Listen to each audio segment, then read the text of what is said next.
Ever wondered how Kubernetes manages to connect different pods and applications together? Well, you're not alone. Kubernetes, or K8s as it's affectionately known, is a powerful system designed to manage containerized applications in a clustered environment. It's the conductor of the orchestra, ensuring every instrument, or in this case application, plays in harmony. Now, let's talk about a vital part of this orchestra, the Kubernetes services. Imagine them as the invisible threads weaving different parts of the orchestra together. Kubernetes services are crucial because they enable communication between different pods and applications. And without them, our orchestra would be a cacophony of disjointed sounds. Whether you're a seasoned developer, an IT professional, or simply a tech enthusiast, understanding Kubernetes services is essential. Why, you ask? Because it's this understanding that gives you the power to orchestrate your application seamlessly. So, buckle up, folks. Let's dive deeper into the world of Kubernetes services. So, what exactly are Kubernetes services?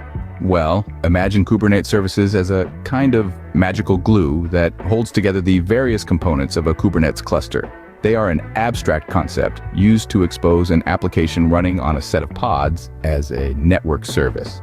Let's break this down a bit. In the world of Kubernetes, pods are the smallest deployable units of computing that can be created and managed. These pods can host one or many containers, and it's these containers that run your applications, but these pods aren't designed to last.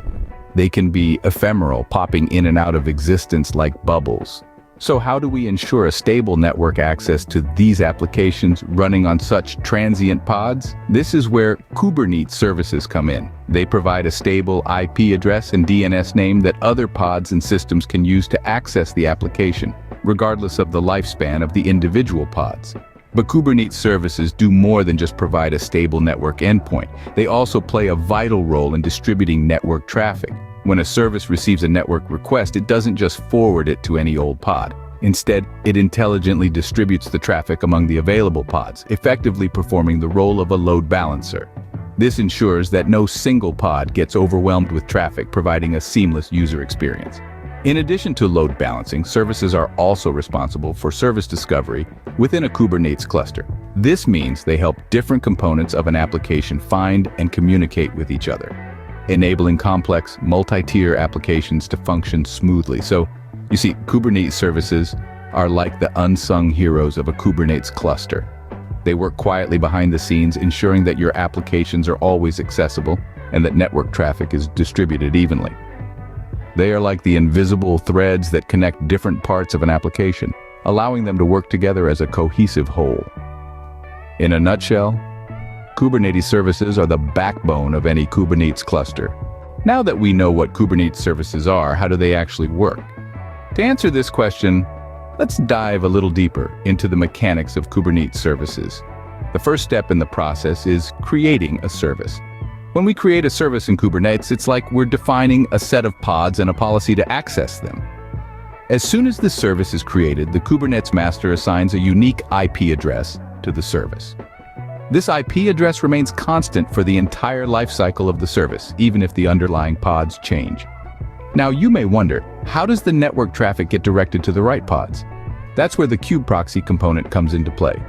The kubeproxy is a network proxy that runs on each node in your cluster. It maintains network rules that allow network communication to your pods from network sessions inside or outside of your cluster. But how are these services exposed? Kubernetes offers several ways to expose services, each catering to specific use cases. The first method is ClusterIP. This is the default method, and it exposes the service on a cluster internal IP, making the service only reachable from within the cluster. The second method is node port. This exposes the service on the same port of each selected node in the cluster using NAT network address translation. It makes the service accessible from outside the cluster using. The third method is load balancer.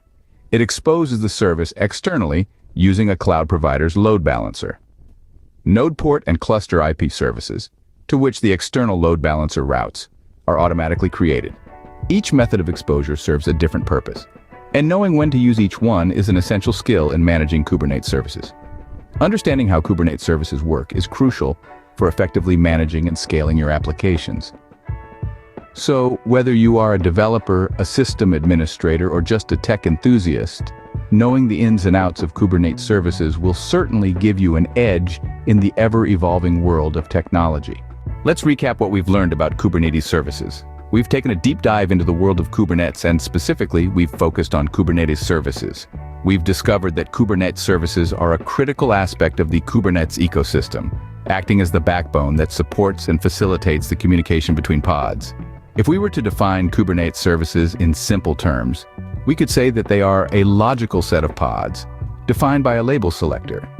They allow us to connect applications together or provide a network interface to connect to them.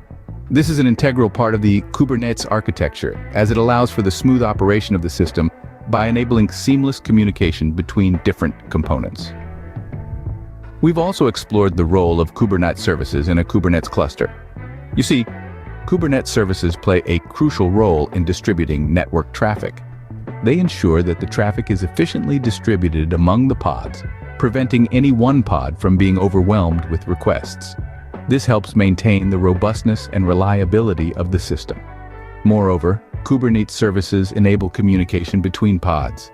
Remember, pods are ephemeral, meaning they can be created and destroyed as needed. Kubernetes services provide a stable network interface that doesn't change even when the underlying pods do.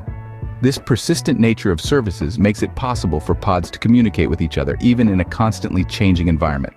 But perhaps one of the most important takeaways is how Kubernetes services work. They use IP addresses and a port number to define the network interface. This combination of IP and port number is unique to each service, ensuring that the network traffic is correctly routed to the appropriate pods. As we wrap up, remember that mastering Kubernetes services is a key step towards becoming a Kubernetes expert. It's not just about understanding the theory, but also about gaining practical experience. So get out there and start experimenting with Kubernetes services and see firsthand how they can enhance the functionality